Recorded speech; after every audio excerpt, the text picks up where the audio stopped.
So our story starts with Dick Grayson, who is a police detective in Detroit. He gets a case about a girl Rachel Roth in a minor misdemeanor. Rachel tells Dick that she has seen him in her dreams and she needs his help. Someone has killed her mother Melissa and is now after her.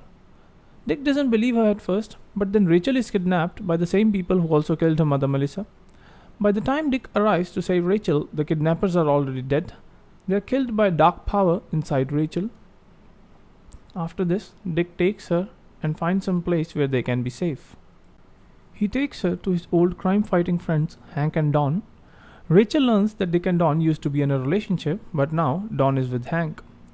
Don tells Dick that Hank is going on one last mission and after this he's gonna retire from superhero life. Somewhere, a family of 4 very strange people is activated by a Dr. Adamson. The task is to bring Rachel Roth to him.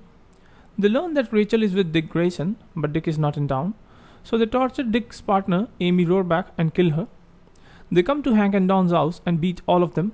They throw Don off the roof and take Rachel with them. Somewhere in Austria, a woman wakes up after a car accident. She doesn't remember who she is, but sees that some men with guns are after her and runs away.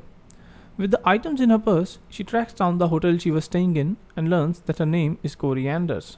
She also finds a key with a frog on it. In her hotel room, she learns that she has played some Russian people. She can speak many languages and she was looking for some girl Rachel. She goes to the Russians' boss and when they attack her, she burns them with her power which she didn't know about.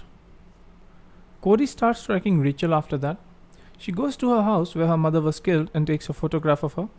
She also assaults some cop on the way there and learns about the family that abducted her.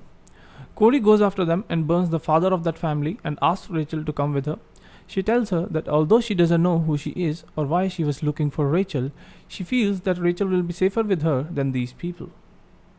She shows Rachel the photograph that she took from her home. They go to a convent where Melissa took Rachel when she was a kid to protect her from her father.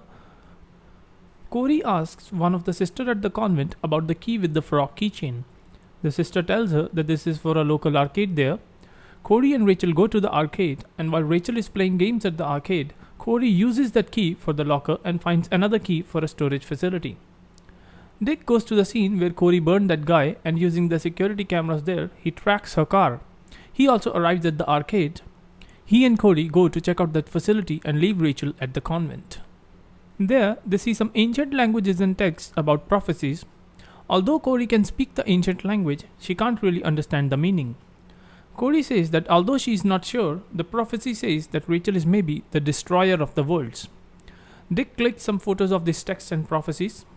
Meanwhile at the convent, the sisters lock Rachel in the basement so that her father can't reach her to keep her safe. But Rachel's dark self taunts her. She tells her that no one wants her and everyone leaves her. Rachel goes berserk after this and blows up the convent. After the convent is blown, Rachel runs away. In the woods, she comes across the tiger form of Garfield Logan, a boy she met the previous day at an arcade center. Gar takes Rachel to his super cool house. There, she meets Cliff, Larry, and Rita. The house is run by this Dr. Chief, who saves all these people, including Gar, through his medical experiments. Chief wants to experiment on Rachel in order to help her, and Rachel initially agrees. But later, when she doesn't want to do it, Chief forces her. Gar tries to stop Chief, but the Chief shoots him with a tranquilizer gun, after which the dark power of Rachel is awoken. Dick and Corey also track the house. Dick hugs Rachel and stops her from doing something she may regret. After this, Gar also goes with Dick, Corey and Rachel to live a life outside the house. All these people inside the house are characters of this team Doom Patrol. Doom Patrol is actually its own show in the DC universe. Go check it out if you want to. We don't see these Doom Patrol members for the rest of the season. After leaving the Doom Patrol house, Dick exchanges his Porsche for a minivan and go live in a motel for some time until they figure things out. They each show off their powers. Corey shows her firepower, Gar his ability to transform, and Rachel shows her inner power. In the meantime, we see that Dr. Adamson gives the strange family a new dad. They track Dick and his group through the dealer from which he traded his Porsche for the minivan. They arrive at the motel and there's a fight between them. The family nearly beats all of them, but then Dick shows in his Robin's costume and beats them up. Before this, no one knew that Dick was actually Batman's Robin. After this, they question those family members, and they learn that they are sent by Dr. Adamson and the job is to get Rachel for the employer. Dick goes to Dr. Adamson's apartment to get more information about these people. Dr. Adamson sees him coming and clicks a trigger which explodes the head of that strange family. Dick learns that Dr. Adamson works for an organization that is maybe working for Rachel's father. But before he can get more out of him, they are suddenly attacked by some people. Dick is unable to fight them all in his civilian clothes, but then he is saved by another boy. This boy tells him that he is the new Robin and he is kind of Dick's replacement and is now working with Batman. His name is Jason Todd. Jason is just a kid, he is 17, he lived on the streets jacking cars when Bruce Wayne took him in. He brags about his new suit and gadgets and is a fan of the original Robin. Both of them take Dr. Adamson with them to a safe house to question him. Soon, Corey, Rachel and Gar arrive at the safe house and Dick gets them up to date on what happened. Dr. Adamson says that he will only talk with Rachel no matter what they do to him. So Rachel talks with Dr. Adamson. Adamson asks her to put her hands on his flesh before cutting his throat. Rachel touches his neck and the wound heals itself. He did this to show Rachel her power and tells her that she will heal the world. Dick interrogates Adamson after that, and they learn that the organization has Rachel's birth mother locked up in some asylum. Melissa wasn't Rachel's birth mother, but the one who raised her. Dick tells them that even if Rachel's mother is alive, this could be a trap. Rachel wants to meet her mom, so she and Gar leave on their own to find her. They reach the asylum, but both of them are captured. Dick and Corey go after them, but after seeing that organization have Gar and Rachel as hostages, they surrender. Everyone is experimented on except Rachel, who is with Dr. Adamson. Adamson tells Rachel that their job is to reunite Rachel with her father. He assures her that her friends would be safe if Rachel convinces them to fight for the organization and then shows her live feed on how they are being experimented upon. Rachel gets angry after seeing that and releases her power. She kills Dr. Adamson and frees her birth mother. Both of them then go to free Gar. While escaping, Gar transforms into his tiger form and starts biting a man. After that, they free Dick and Corey too. Dick tells Corey to burn down the asylum. As they leave, Dick burns his Robin suit and the four of them leave the asylum along with Rachel's birth mother, Angela. Angela tells them that she had been held captive for nearly 5 years. She has her own home in Ohio and they should go there. Dick says that now the asylum is burned down and organization's people are dead, they would be safe now. He goes off on his own to meet his old friend Donna Troy. Donna was also a member of the original Titans team that Dick was a part of when they were young. She was called Wonder Girl. Donna translates the picture of ancient text that Dick took from Corey's storage room and says that maybe Corey was sent here to kill Rachel. Meanwhile, Corey takes Angela, Rachel and Gar to Angela's home in Ohio. Since Rachel healed Dr. Adamson earlier using her powers, she suggests that she can try to bring Corey's memory back. While Rachel is using her powers, Corey starts having flashbacks. She stands up and grabs Rachel by the neck and tries to kill her. Gar tries to stop her, but she throws Gar away. But Dick and Donna arrive there in time, and Donna uses her lasso to stop Corey and knocks her out. After Corey wakes up, she doesn't remember why she tried to kill Rachel, so she leaves them. Donna puts a tracker on her. She and Dick follow her to an abandoned warehouse and they enter an alien spaceship. Corey tells them that she can remember things now and tells them that she comes from a planet called Tamaran. Her real name is Coriander and the mission is to stop Rachel before she destroys her planet and Earth too. Dick asks her how will Rachel do something like that. Corey tells her that her father Trigon will do that. He was banished and is in another dimension, but Rachel is the doorway through which he will come and also a way to destroy him. But then the three of them realize that Rachel's mother Angela might be on Trigon's side.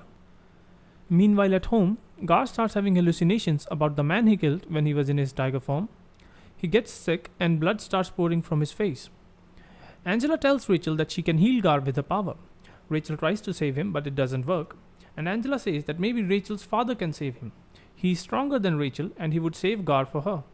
Rachel, desperate to save her friend, brings her father Trigon back using her powers. Trigon reunites with Angela and says that he will do anything for Rachel and heals Gar. Trigon tells Angela that they can start destroying the world once Rachel's heart is broken. Dick, Donna and Corey arrive at the house. There is an invisible mystical barrier around the house. Dick jumps through that barrier and starts seeing an alternate reality.